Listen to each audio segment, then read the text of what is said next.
So without further ado, I'm going to let our panelists for today introduce themselves, and then we'll get started with our conversation. Brenda, why don't you get us going? Hello, everyone, and thank you so much for joining us today. My name is Brenda Ice. I use the she, her, her series for pronouns. I am the Senior Associate Dean and Senior Director of Residential Life at Brown University in Providence, Rhode Island. I have had the esteemed pleasure of being a part of the TPE family and community for a number of years, most recently serving as the TPE chair for 2020-2021. And I look forward to today's conversation. Kirby. Good afternoon or good morning, everyone. My name is Kirby R Gibson. I use she, her pronouns, and I serve as the Assistant Director of Residence Education at Michigan State University. And I have the esteemed privilege of serving as this year's Placement Exchange Chair for the 2022 virtual event. Glad to be in conversation with everyone today. Josh. Hi, everybody. My name is Josh Hartman. I use the he series pronouns. I'm the Senior Director of Residential Life and Learning at Tufts University in Boston. I also am part of the TPE family. I was the TPE chair for the 2019 to 20 year. Glad to have you. Cecilia? Hello, everyone. It is so good to be here. My name is Dr. Cecilia Suarez. I go by Cici, and I use she, her, ella pronouns. I'm an assistant professor at the University of Florida, and I focus on critical race theory, equity, and inclusion. Very interesting time to be in Florida right now. And I have played many roles in TPE. I served in many different capacities, and then of course ended my wonderful time as the chair. And I can't even remember the year now. Maybe it was 2016 when we were in New Orleans. And so it was wonderful to be there and be a part of it. And I'm really excited to be here and connect with you all. And Anne. Hello, everyone. I'm Ann Gansmer-Top, she, her pronouns. I'm an associate professor in higher education at Iowa State University, a former program coordinator. I'm currently the director of graduate education. Prior to becoming a faculty, I worked in student affairs. My connection to TPE is that as a first new professional, I actually went through the TPE process many years ago. But it's great to be with you today. I also am teaching our capstone course for our second year master's students. So before I begin, I want to give a shout out to the class of 22. We had class yesterday and I was talking about this piece and they gave me some great insights. So good to be with you all. Wonderful. We're excited to have you all with us. So let's get going. I sent you just a couple of questions to get our conversation started, and I will throw the first one out there. It's pretty wide, but I definitely want to know your perspective first. What are the values and what are the priorities and even the perspectives that have changed or shifted for you since the onset of the pandemic? And since those changes and shifts, how have you actually pivoted your work to accommodate those changes?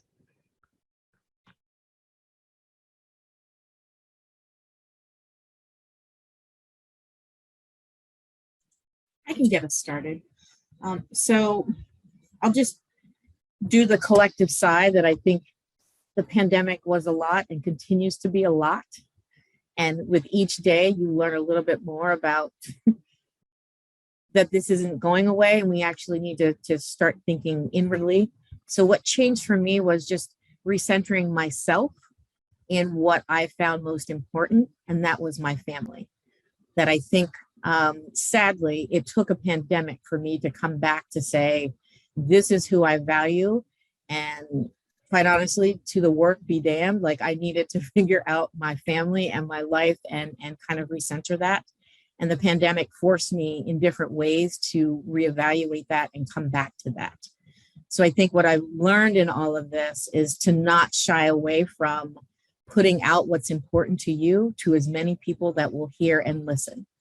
And start to model that for your staff, and to not be afraid of saying, I need to leave at 4:30 because my son has soccer. And I'm not going to apologize. I'm not going to say sorry. I'm not going to try to make up for it at 12 o'clock at midnight and pick up the extra work. I'm leaving because this is important. And because I've said it in my leadership role, I'm hoping that others then model that in the rest of their time, even for those that don't even have family, to also think about prioritizing what's important to them. Awesome. Brenda, thank you for that. I'm going to pause. My screen did not catch all of our panelists, and so forgive me for an oversight. We have one more panelist. Val, please introduce yourself, and then feel free to jump in and answer the question. Awesome. Hi, everyone. My name is Veronica or Val. I use she, her pronouns, and I am currently a senior consultant in human capital and org transformation at Deloitte Consulting. I am formerly the director of Res Life at the University of Maryland in College Park. Most recently, just this past December, made the jump out of higher education, but has spent the past 17 years in residence life, actually. And so I'll leave it at that. And then Danaja, you said jump in with an answer to the question. Oh, goodness. I would agree with Brenda, right? And I think I think radical self-care right now is what is needed. When we think about the pandemic is not going anywhere. We're not in an endemic yet. And I think when you start valuing yourself, and it shows others that they need to also value your time, your energy, and they also need to put boundaries on the tasks that they also have to do. So I'll stop there, but I think there's so much I could say in that topic. Danaja and I just had a conversation about this earlier this week. So I would add, I totally agree with everything that Val and Brenda said for sure. I really appreciate what Brenda shared about that self-care, especially for folks who are leading departments or units, things like that. You know, us leaving at a certain time and expecting our teams to do the same thing is really important, and it's powerful to be able to say, it's okay, the work will still be here tomorrow. The pandemic's not going anywhere. It's still going to be here. Like, you know, just because you're working late doesn't mean there's going to be less positives tomorrow. You know what I mean? Like, it's going to be what it's going to be. And the only way we get through these kind of difficult times as a field and as a society is by taking care of ourselves. And so I think that's important. I would say, I'll reflect on my own personal experience in addition to my staff.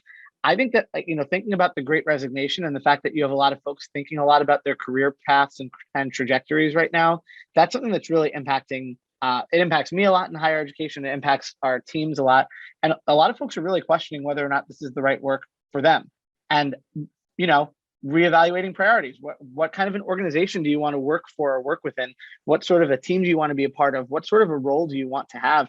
Spoken with a lot of my colleagues who are in, like, you know, VP or AVP type roles, who are like, you know what, this is actually not the right, this isn't where my passion is. It's not where my passion is anymore. The pandemic's like got me reconnecting to things that I'm feeling more drive and passion for, and they're shifting into different sorts of roles in different areas. And I think that that's okay.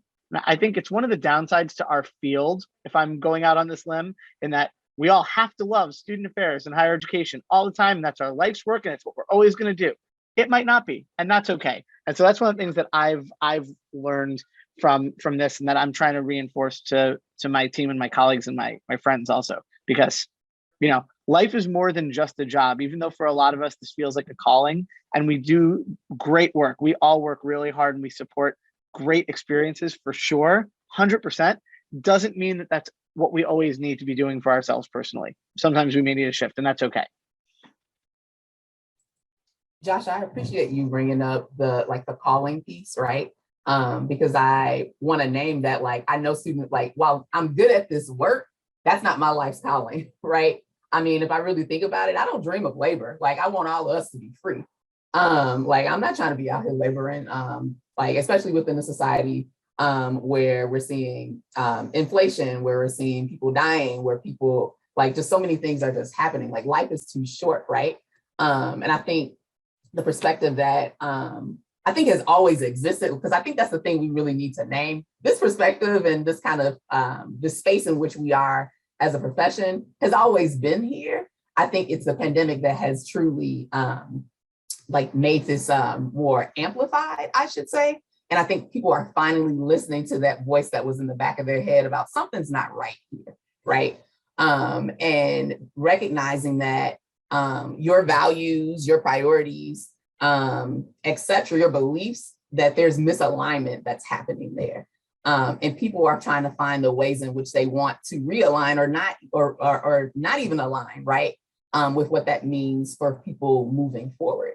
And so I think the perspective that I would like to offer here is, how can we be true with ourselves but also how can the field be also true with where we currently are, and take a pause in all of that, right? I think the thing that I've been trying to do, particularly with my staff, is I'm not really concerned about moving forward right now. Like, where are we at right now? How can you take that break to continue to take care of yourselves, to be able to continue to uplift others, and not feel like you have to always be going somewhere. I feel like the society in which we live in drives this grind culture, drives this productivity culture, which is rooted in white supremacy culture, if we wanted to go ahead and name that, right?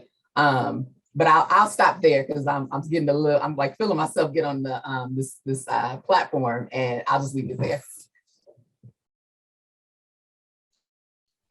Well, and I would add, from a values perspective, I'm not sure it shifted values. I think it has highlighted the discrepancy between the espoused and the enacted, right? So you think that this is a grind. I mean, I think if we talk about wanting to be helping students develop and educate, the pandemic has said, well, we're, from a hierarchy of needs, it's about student safety, right? And so you've switched and now you're in crisis mode, and it would be great to educate and develop, and maybe we're doing that, but there are other things.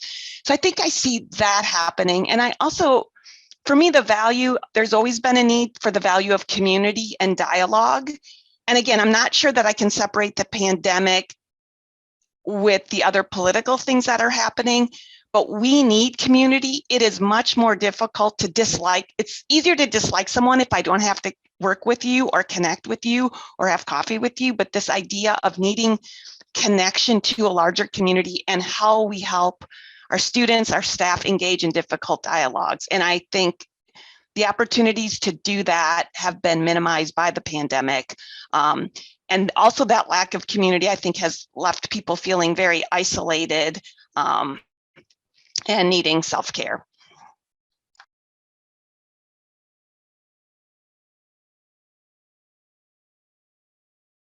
You all are doing work in the first 10 minutes. I like where we're headed with this. I'm taking copious notes because you have all thrown out the factors that we hope our initial question gets at. And I think you can hear just how complex they are, right? So we say moving forward, and it really is like in the present, to Kirby's point. Teams and offices are hemorrhaging right now. There's a lot of conversation around the Great Resignation, but there are a lot of people who have stayed who are saying, when do you intend to talk about me? When do you intend to talk about what's needed for me to stay? Because I'm still here, like waving my hands, looking at you doing the work of 3, 4, 5 or more individuals in the same way. We have pushed this. You do it because you love it and it's calling and it's vocation. The pandemic has also removed some of the things that we love, right? The student facing, the interactions, the community, the connections, and replaced it with, we got to focus on safety. We are constantly telling people to put a mask on. We are now, in some instances, doing testing to help out student health services. The nature of the work has shifted so that we are somewhat removed from the things that once drew us to it, also removed from some of the things that will sustain us while we do it. And yet the work has become more pivotal than ever. And we are not simply our labor in the work and the service that we can provide. My husband would say it is an enigma wrapped up in a conundrum. Like we are in a spot. And I think that it is thick enough this time that if we don't slow down to make some substantive changes, think about some substantive pivots, this is not one that you can put icing on and people are still going to eat the cake. Like there's some critical things that we have to rethink. And I would love to hear from you all. Where do we start? It doesn't have to be massive, right? Because none of us are university presidents, but with the agency that you have, with the influence that you have, where do you start? Where do you recommend that we start on our teams and in our organizations to bring about some of this necessary change? I can start on this one. I don't think there's one right answer for all of this, right? I don't think right is even the way to start it. What comes to mind is the work that I'm sure some of us are familiar with by Arundhati Roy, who talks about pandemic as portal, right? And how this pandemic is a portal and an opportunity for us to either walk across to this next new world that now is and what we are of, and we can carry all the stuff that we already carried with us, right? Universities can do the exact same thing we were doing prior to the pandemic and rushing to go back to this quote unquote normal. Or as we walk through this portal, we could decide what bags need to be left behind, right? What things need to be shed because they weren't serving everyone to begin with. So why bring something that wasn't working, right? And wasn't inclusive and equitable to a new world that we are now living in? And I think that's a really important thing to do, to start with. And it's also not easy, right? To tell an institution, right, we are making these changes. It's not that easy. And the challenge also is that on a day-to-day, this is our livelihood, right? To tell someone, well, wait, right? We acknowledge that you need more pay. We acknowledge that you need more resources, or we acknowledge that our students are not getting the mental wellness services that they need. Just wait, right? We're gathering budgets, or we're gathering personnel for that. It's a challenge to ask to be told to wait for something that really is an everyday livelihood, a matter of life and living for individuals, particularly our students is what I'm thinking about now.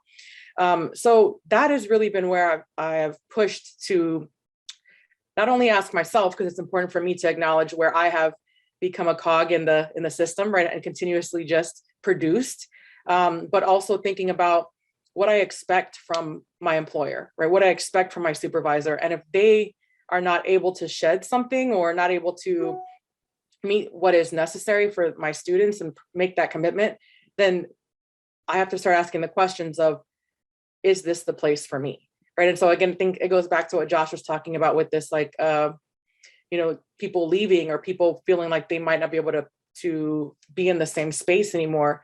But I think that's a big question of what wasn't working to begin with, right? We could benefit so much from this, or we could squander it all. Right. So I think being able to take what has been highlighted to us to say, this never worked before. It was amplified that it's definitely not working now.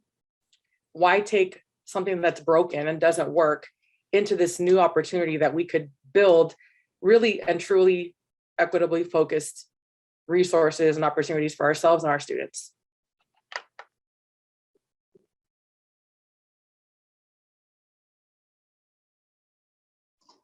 I would agree 100% with what Cece said. So coming from a large Big Ten institution, right, there are, in an institution where people have been there for a very long time, it's hard to break a culture. It's hard to shift ideas, and it's also hard to move people along, right? Because sometimes folks get stuck in where they thought things were the best for the institution.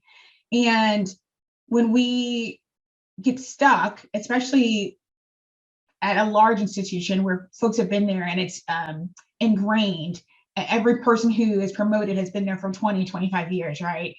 Even like the new president. So when you get to those positions and you think everything is perfect with your institution without holding up the mirror and taking a deeper look, it becomes problematic, right? And so you can't really move forward unless you bring in outside people. And that is what I've learned, is that to make those changes, you have to be willing to hold up the mirror and say, this is not working. This is not equitable. This is poor decision-making, whatever it is, right? But there are institutions that don't want to do that, right? And I think that's where we're seeing people say, well, I can only control one thing, right? And if I can't control how the institution is going to respond, I can control how I respond. And I think that's where we are right now, is that we want to make sure that our institutions understand where folks are coming from, requests of students, parents, families, but also staff and faculty. And if folks aren't willing to listen and actually hold that mirror up, staff, students, faculty are being forced to make a decision that they can control. And I think that's where we are right now. Yeah, I would definitely agree with all of that. I think that this is maybe like the wrong turn of phrase, but like, never put a good pandemic to waste. It's one of those things that we've been talking about a little bit, and that sometimes crisis, especially like an extended crisis like this, puts light on things that really need to be fixed in an institution or an organization. And so I'll speak for myself, at least. My department, we have about 4,000 students living on campus at Tufts. And 3 years ago, we had 0 full-time live-on staff members. literally zero. We had grad staff, which were great, but we had no live on full-time folks. We're now at 9. And we've been able to get to that in the middle of a pandemic when we've had a lot of other financial constraints. And part of the reason, main reason for that is that some of our senior leadership and other folks who wouldn't normally look the other, like they look the other way about student affairs and the work that we're doing and all that, they know how important the work is that we're doing and how impactful it is to the student experience, especially in a pandemic. And so I think that there have been some opportunities there to be able to show that the kind of work that all of us in this group do on a day-to-day basis is really valued. And so it does seem hard when you're in a large institution. Depending on your positionality, it's certainly hard to be able to make a good case. But I think that as a leader, at least, I think it's my job to be able to remind folks about why we're doing okay through the pandemic. And it's because of especially our early career professionals and the folks who are on the ground and our student staff and all of those folks who are working really hard to make this work. And I think that can never be understated. So I think there's always value in reinforcing why all these roles are kind of critical and important. Yeah, I was reflecting on that. I think about the number of panels I've served on when we're talking about the pandemic. How many stories of joy have we heard?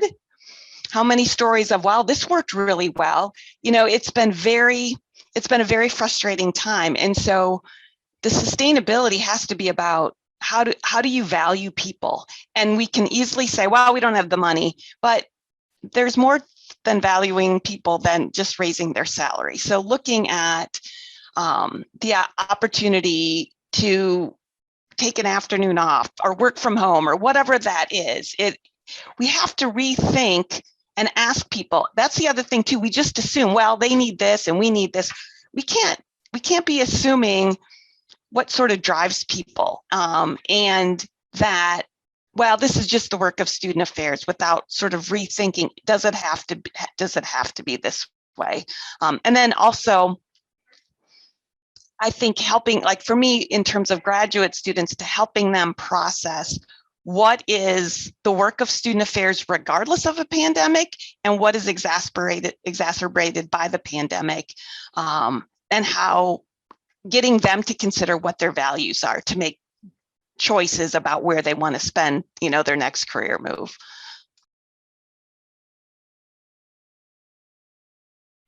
I think you all make some very wonderful points. And I love it when a panel gives a good segue. So thank you for this. I was having a conversation with a colleague and he literally said, I don't enjoy using language of great resignation. He said, if you were playing sports, I would like to call it the great free agency.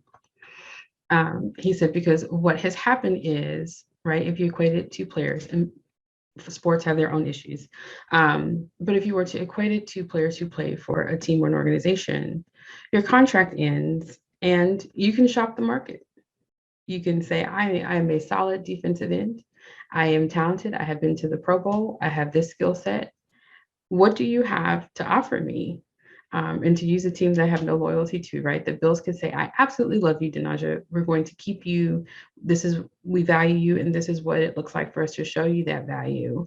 The Chiefs could very easily say, we value you too. And it looks like some structures that are in place to help you have a better work-life balance. It looks like a well-being or Thrive Center that can support mental health and well-being for our staff. It looks like pay that is comparable to cost of living in this region. It looks like a myriad of factors. And it seems like the field is now in a place where folk who are looking or who once were not looking are able to now ask some questions around the issues that you all have talked about, to ask deeper questions around decision making, to look at how universities have handled the pandemic and the crisis and treated their staffs. And the one that people don't talk about, to shop word of mouth and to hear what people are saying about their experiences with organizations and institutions. And right to Kirby's point, the love of the game is not enough. People are more inclined now to make moves based on what is best for them and their families, their well-being. And so it seems as if there is now, the mirror is really up to institutions to make some of those shifts, because the workforce is able to ask some of the more critical questions and make some moves that are more congruent to their values and structures. So my question is, feel free to disagree with me, nuance that, share a little bit about your perspective. Are you having conversations with folk in the field and seeing that? What are your thoughts on kind of this more empowered opportunity for folk who are job seeking to have their pick of role more so than usual? Well, first, I just want to question, and this is the pushback. I think that there are more people leaving the profession. I'm not sure how much more it's been in the past. I just don't think we cared.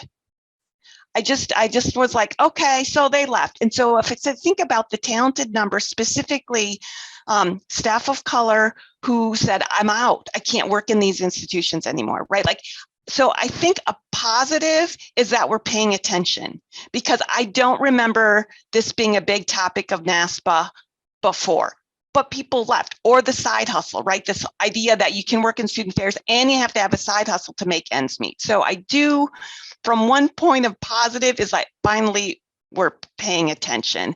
But yeah, I think those pieces in terms of, you know, coaching new professionals or grad students, what are the things that are important to you that you need to feel valued, given it may not, again, be compensation, but what is it? Is it flexibility? Is it a person, a supervisor who says, yes, you need self-care. And so when you say to me, I need this time off, you as a supervisor isn't going to say like, well, no, I can't really have you take time off right now. You know, like those mixed messages. And so I think it is having those difficult conversations. And I think for our leaders, it means having difficult conversations with our provosts and our presidents and our senior leaders, because it's a trickle down kind of piece. And our universities would have closed without y'all. They would have. And institutional leaders need to understand the impact and the work and the value you bring to the institution. And I think that I think that's both an individual piece, but I also think like organizations such as NASPA need to be talking about that as well. Prior to the pandemic, I had always, when I speak with folks or mentor individuals, I'd always talk about this idea of creating your deal breakers list. And so I don't think that's changed. And it's actually become something that we emphasize now as you think about where your next move might be. I'm going to challenge those of you that are in the job market to consider, you know, this value analysis, the deal breaker list. Like, what is it that's going to be important to you? And to Ann's point, that isn't about the salary. I think salaries are great, but we all see on every social media post, most times they don't tell you what the salary is. So you can't even make that as a valued analysis as you go through this process. So really take the time before you start looking at job posts, do that internal analysis of yourself and say, what are my deal breakers? Where do I know I will live comfortably? What are the things that are going to make me feel good about myself outside of the work? Because we've already emphasized you are not your job, and you should not be kind of framing this in that. If you move into a position where the supervisor says everybody leaves at 5 o'clock and you're like, well, what do you mean? What are we supposed to do? How am I supposed to interact and have community? Think about those before you kind of go into those. I think that's the piece that shouldn't shift simply because we're in pandemic or responding to COVID. Always know what your deal breakers are. And then isn't it a bonus when the salary matches all the things that you want to be able to do? I think you look at the salary as the bonus, but all the other things I think will end up creating that space for you to say, it's important. I moved so that my family could have more time with me. And so it meant leaving sunny California. And that was a value to me, but it was more important for my family to know that they could see me and know that I was truly connected and engaged with them in meaningful ways, and not constantly on my phone or waiting for someone to call me or checking emails in that space. So I knew that my values shifted, and that was no longer something I was willing to compromise. I'm going to ask each of you to also do that list. And even if you're secure in your job, keep that list handy. You never know when you might need to come back to it in your upcoming performance evaluation and say, here's what I need to continue my tenure in this particular role. complicate this a little bit because I've been sitting with a lot of stuff that has been shared. And one of my faculty members, I'm in a PhD program currently, raised a really good question about higher education is not going to ask the questions it doesn't want the answers to, right? And as I'm hearing us engage in dialogue about negotiables, non-negotiables, what's your list, what's your values and things like that, people have been doing that for however long, and our institutions are not listening. Let's just be clear that people are not listening to the things that people are asking for, right? And we need to go ahead and acknowledge that institutions of higher education, in the words of Sharon Stein, are essentially modern subjects to upholding these various systems that we have in place as it relates to higher ed, right?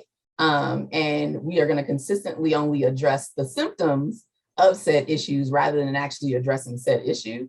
And so I'm sitting with this right now because it's like, it doesn't feel good to keep telling people to, well, yes, it's important for people to identify what your values are, what you're willing to say no to, what you're willing to step away from, yet the issue still is there, right? And it's not like people haven't been saying this stuff for years upon years upon years. I think honestly about some of the activism work that our students do on our campuses. And particularly, I think, to a list that exists here for our Black students at Michigan State University, when it comes to those demands are the same. They may have changed slightly, but the essence of what they are asking for is the same. And so my question to higher ed in general is, when are we willing to actually listen to what people have been talking about and bring it forward to the forefront for years?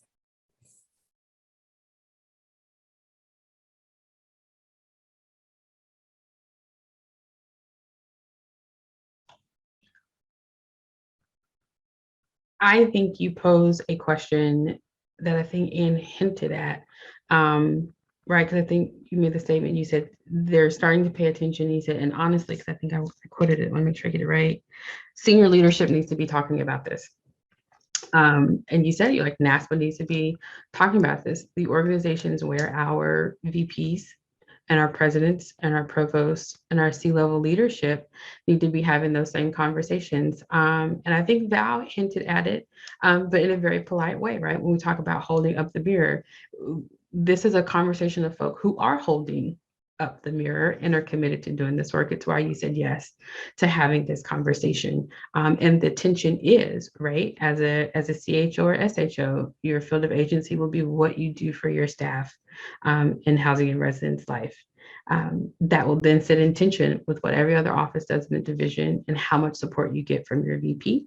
And so I asked the question in the Akuho I Say of the Profession conversation, at what point do higher ups see themselves as gatekeepers or boundary upholders for their staff towards the external expectations? When I say external, I mean your board of trustees, your board of visitors, your parent organizations, your donors who for certain donor amounts have certain influences in the conversation, right? How do we magnify the voice so that at that level, they are able and willing to start having conversations to advocate in the same ways that we are starting to see with mid-level managers, with directors, and even with faculty. I don't want to leave our faculty out. Faculty are having lots of conversations and mobilizing through Faculty Senate to say absolutely not. We do know our limits and we do know our power, and here's where you will have to meet us at the table and negotiate on some of these things. I think Kirby is right, and I think this conversation, we talk about context, is framed in knowing the limited influence and power that we have, encouraging and mobilizing people to use the power that we do have. But folk are leaving, not just the entry-level, mid-level staff. We are losing VPs. We are losing directors. We are losing senior level folk too. And so very candidly, how do you persist? Because I think it has to be an internal motivator, naming this tension. I am not a president, and so there's very little change that I will influence over a university at this point. But folk are still doing this work and staying in this field. And so how do you persist knowing that this is the very real tension that grad students are coming into, or folk who are staying with, or folk who are leaving are navigating the grief of leaving work that they loved because their patient or their limit or their threshold for the inability to progress took its toll.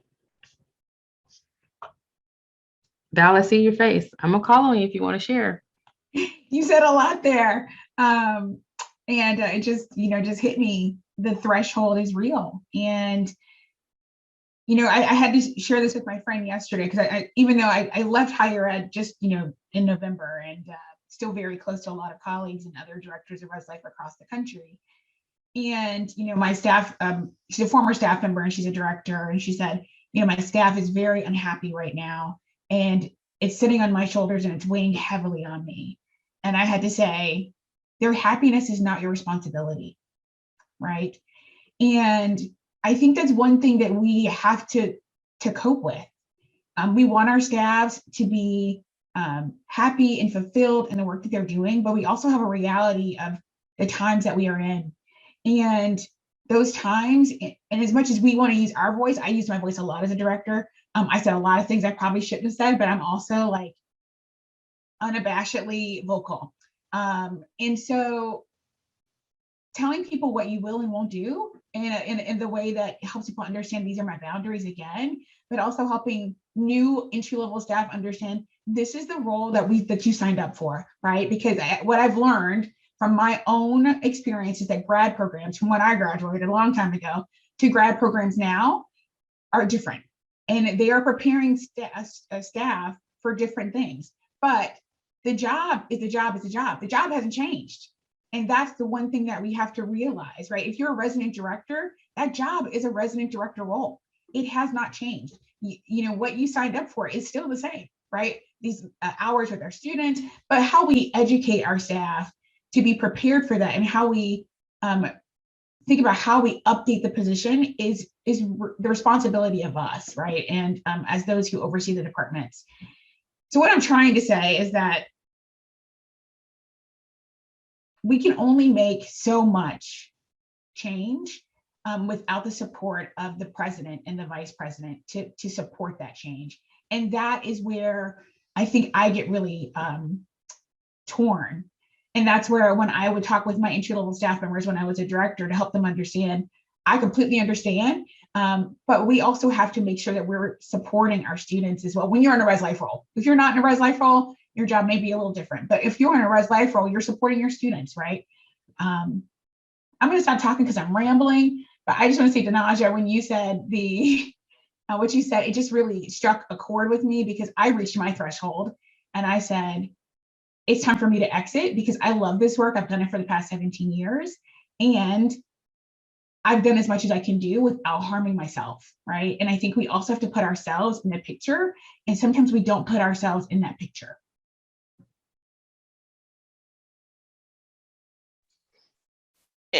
I was been doing a study with senior vice presidents, student affairs, managing the crisis, right? You're all used to dealing with crisis. I think a couple of things that are layered on is we talk about institutional leaders. And I know like in the state of Iowa, this crisis has been impacted because of the political nature, because of our governors. So it's not even like confined to the institution. So that makes it difficult. But I am concerned after walking through some interviews, I think there's going to be some fallouts of PTSD for those of you who've been in the front lines. And I think that we talk about mental health and support services for our entry level and our students, and we need to focus on that for our mid-level, our associate, and our vice president. The work you're all doing is difficult. And I think what I've tried to shift to is what is my level of agency? So, for example, for grad students who are frustrated, what level of agency do they feel they have? If they don't like their supervision, how do they engage in conversations? If they don't like the hours, how do they engage in those? And then understanding this is all I can control and then make the decision. But I think if there is some things I think as a tenured faculty member, I have some responsibility flexibility and some things I can do that other student affairs staff can't. So how do I utilize that? And having conversations, not only the frustrations, but then what is within my reach to be able to potentially make change. And if change doesn't happen, like I tell students, you can be frustrated with your supervisor, but if the supervisor doesn't know you're frustrated, it's hard for them. They probably aren't going to change, right? But if you have those conversations and then this happens, then you make a decision. But thinking about how you sort of initiate those levels, small pieces of agency that you have.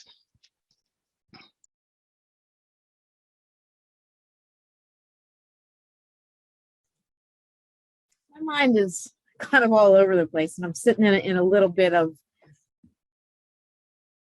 my own judgment, and I'll just own it, my own judgment as I think about my tenure and how I got to the position I'm at. And to some degree, co-signing on what Val said about you knew what this work was coming into it. And so how do we get you to understand and just do that work? And then also recognizing, but that feels like hazing, like, you just sit and do it and then wait your turn until the next thing comes around. So I'm sitting with this place of I want, and I know I need to do better, but I also know I'm working within a system that isn't created to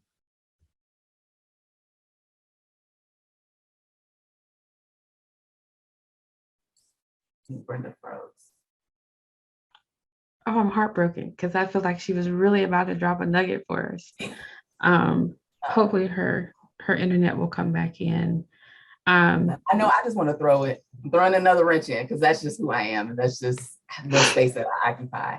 It's very interesting for us to name that the job has not changed because our environments have changed. And so I would think that the job has changed. I think the essence of the work that we do is generally there. But I think it would be remiss of us to not name the ways in which our students are changing on a day-to-day basis, right? Our students are not the same students in which our students aren't us, right? And I think particularly within higher education and student affairs, we have this big habit of trying to, you're good, Brenda, you can come back in when you need to, right? And to Cece's point that she just put, the level of stress and harm that our students have experienced are definitely amplifying the work in which practitioners have to do across various functional areas and so forth. And so I think it would be remiss of us to not, I think we're doing a disservice by expecting our practitioners to continue to show up in the ways in which we expected them to based off of whatever they signed up for, when we again are having folks doing more than one job. The fact that I know literally for my department alone, like we've barely been able to fill vacancies for how long, right? And so they're also not doing the job in which they signed up for. And yes, the unwritten job expectations have completely changed. And so I think it's important for us to name that as well. Like, again, like, how are we being honest and true about where we're at versus just expecting for folks to continue to walk down this path of what people would name as least resistance, or just get in line and fit in because I did it. And I'm not saying that that's what's being said. I want to name that, right? But I think I just want to be honest too, and make sure that I think what a lot of people are feeling in this moment is what I thought I signed up for is not what I signed up for. Yeah, I agree, Kirby. And I'm going to let Brenda jump back in here because we were ready to hear that nugget, Brenda. But I would say it's different, maybe different in different institutions, right? From what I experienced at a small private institution, there were more other duties as assigned from when I, had a staff of 92 professional staff members who were not having to do like different things. One of the things that I've noticed though is that, and one of the things I did was, and maybe others on the call did too, was try to shield their staff, right? And shield their staff from getting all those other duties as assigned, shield their staff from having to do ridiculous things that no entry-level staff member should have to do. So when I say like the job hasn't changed, it is unfortunate, right? Because our students have changed. There are higher expectations. The parents are unruly. I'm just going to say it. the academics have also changed, right? And what the students are expected to do and how we accommodate our students. So I agree 100%. I wasn't trying to haze the new staff members. But yeah, I'll let Brenda jump back in. But I think you make a good point, and I want to talk minimally because I'm not a panelist, but this was a conversation we had on the state of the profession side for a Kuhuai, and I said, are we at a point where we actually need to reimagine the work? And what I do know is hard is that it is hard to stop and be in a creative space when you are in crisis, when you are already in trauma and approaching post-traumatic stress, except that I think we're in a context that really demands a pause and a revisioning and a reimagining for how we do this work. I initially loved that being an entry-level hall director was being a generalist. I was like, I can do a little bit of admin, I can be a little student facing. I don't want to counsel all the time, except that trying to negotiate that percentage allocation never seemed to be in harmony ever. And then the demand of the student changed. And so I'm in North Carolina, so I know Western Carolina and Duke, I think, have brought in like in-residence case managers because there's this recognition that to have a degree or shade in higher education or student leadership is not the same as counseling. And so we're really doing a good service to our students and our professionals to ask you to follow up on students of concern, to serve in a case manager capacity when there really just needs to be a dedicated person who does this in the residential space. Even with our student staff, right? Some of the RA frustration, we're like, we want students to sit desk, do rounds, manage behavior in crises, and community build. They're not necessarily satisfied in the role. It's like the resident I just had to have a behavior conversation around in a certain extent no longer wants to come engage in a particular way. Or I absolutely will community build for you all day. I don't want to sit desk from midnight to 8 a.m. And we see that institutions are starting to simply take the same budget and in some ways get more money as they restructure the student staff role because it can become work study to say, you are really good at community building. Just come community build for us. You don't want to talk to residents, you just want to sit desk and answer this duty phone. That's exactly what I'm looking for in this capacity. And I'm using residence life as an example, but I mean, I'm going to open this up, to student affairs as a whole. Is there benefit in re-envisioning the role so that there is better alignment with what people have signed up for, that we become responsive to the shift in the student landscape? And I do know budget is a huge issue. If you're a private institution, full paying parents matter. If you're a state institution, the budget of your General Assembly or whoever manages that is still a factor. So there are politics and finances involved. But Josh, being at Wake Forest, I'm not too far from you. We didn't have live-in professional staff until 2019. And my boss not reflected, we would have not made it as far as we did in the pandemic, having to use part-time graduate students in the ways that we needed full-time live-in staff. And so we were fortunate that our VP affirmed that need, but we would have been in bad shape without that. How do we continue to amplify? And I know that puts the weight, right? The heavy lifting is on the person who's already in the need.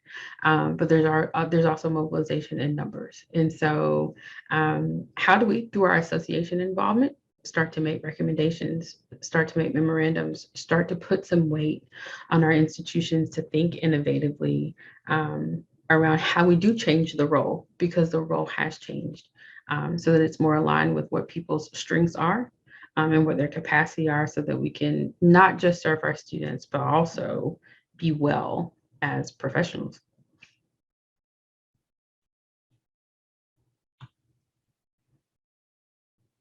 Love a good mobilization conversation. What you got? I think your call for reimagination is actually a call for decentering and then centering what we truly are good at as a field. I think there's been a long-standing history of us trying to be everything for everybody, right?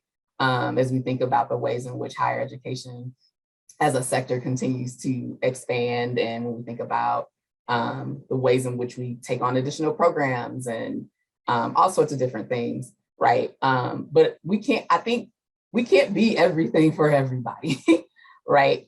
And so I think we take on more than we can chew. And now we're in this space of where we are having to try to keep promises that we were unable to keep from the jump. And so for me, I think about, it's not trying to reimagine how to do all of this work, because there's too much work to try to do from the jump, right? How are we identifying what, again, we talked about priorities earlier, right? Like, what are our priorities as a field? What are our priorities as practitioners? How are we doing coalition building across various industries and sectors and things like that, to help support the work that we do, right? Like, Denaja, you made a comment earlier about how are we starting to rely on like counseling professionals and social workers and all of that to do a lot of this care work that student affairs practitioners have been called to do. Because again, our students are continuing to enter within our spaces with a number of different experiences, traumas, life experiences that, to be frank, we probably have not been equipped to actually deal with. So again, for me, it's this honest interrogation of what we are able to do, and thinking about the ways in which we can center what is a priority for us. Yeah, I'll jump in, Kirby, and I really appreciate that, right, that call to action, if you will. I think it also starts with, you talked about, we have taken on more than we can manage, not because we can't do it, but because it is just impossible to do all of those things in that amount of time, right? It's not that we can't and that we won't do it, right? But just being able to take that on, it almost feels like, well, this perspective of I'll show them, right? Like maybe I, if people are thinking I'm a new professional, right? I have to show that they made the right decision, so I'll take on this, and this. Mm-hmm. And so I think it's hard because that starts with making sure that our new and young professionals, or any level professionals, our graduate students coming into the field, that we can help craft that self-worth that really needs to happen prior to us jumping in, right? If in fact we are able to stand up and say, we're not going to do that, or actually, just because I'm a BIPOC individual doesn't mean that I am the educator, right? That will take on these jobs for free in terms of maybe educating other peers or educating faculty or educating students, unless this is part of my role and I'm equitably compensated, right? I know that people said that pay is not the only end all be all. It's true, it's not, but it's definitely something, right? And so being able to help people enter into this field and have a strong sense of self and continuously build that self-worth is really important, because at any given time, that percentage of your job, right, these other duties as assigned will continue to move, right? Because those are established by somebody else, right? So that mark will continue to move. And if we aren't necessarily able to say, that is not possible, right? Or that is unfair for me to do, then we'll continuously do more and put more on our plate. And eventually people will continue to leave and our students need us, right? So being mindful of that, I think for me is really important, what I'd like to offer up. Let me see if my Wi-Fi stays with me this time. So apologies, folks. What came to mind for me was, if we're truly talking about a reimagining of the profession, it literally will mean our associations doing the work that they did years ago with these competencies and knowledge base that we said every professional should know at either a beginner, intermediate, or advanced level.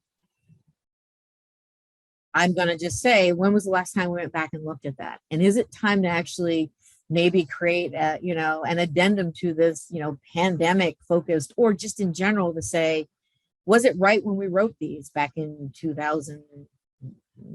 I don't even know what year it was, 9, maybe 10, that we got to that place where we combine these competencies. Let's revisit that and then use that as the marker of then saying, we as a collective profession have recognized where our disparities are. And now this becomes the needle we move.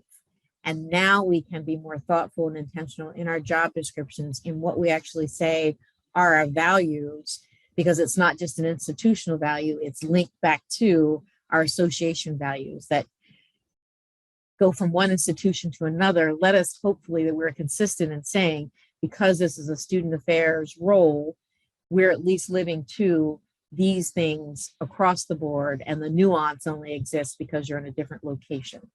And I don't know that that's happened or is happening.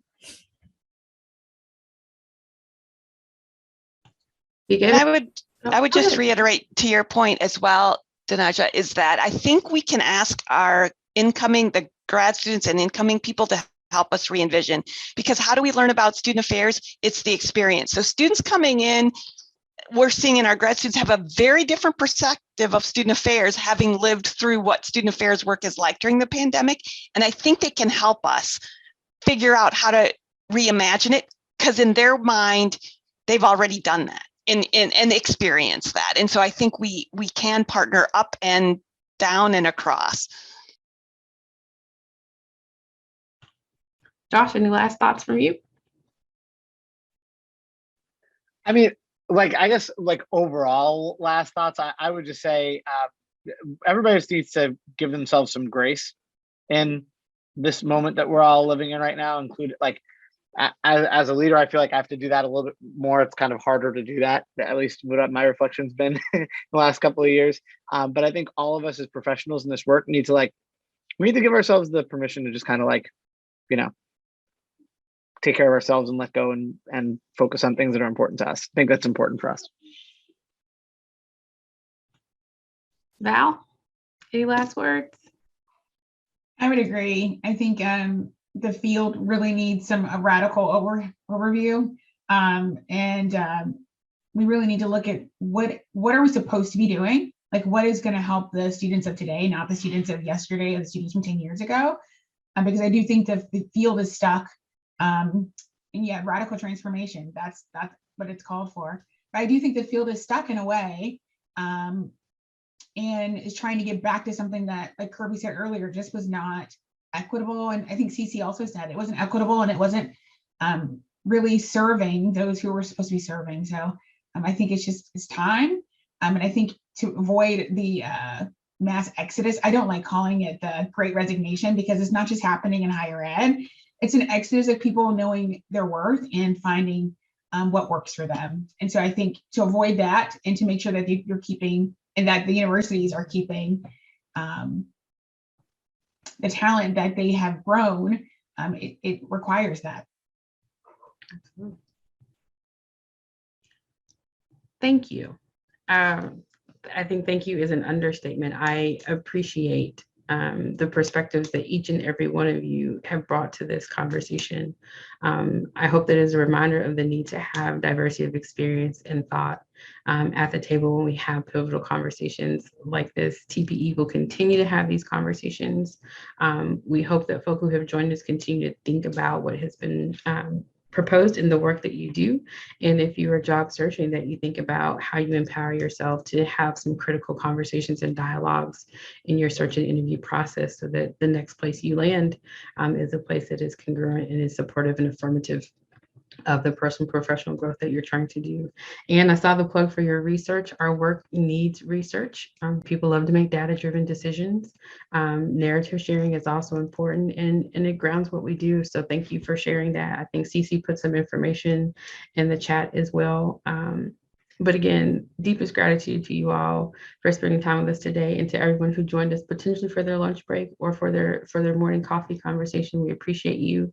We will be together again in February for at least one, potentially two conversations. We are floating around the theme of Do You See Me? How do we make space for narrative sharing and lived experience in the interview process, both from the employer and candidate side? So mark your calendars, more information on that coming soon. Hope you all have a good rest of your Thursday, and we will see you soon. Take care.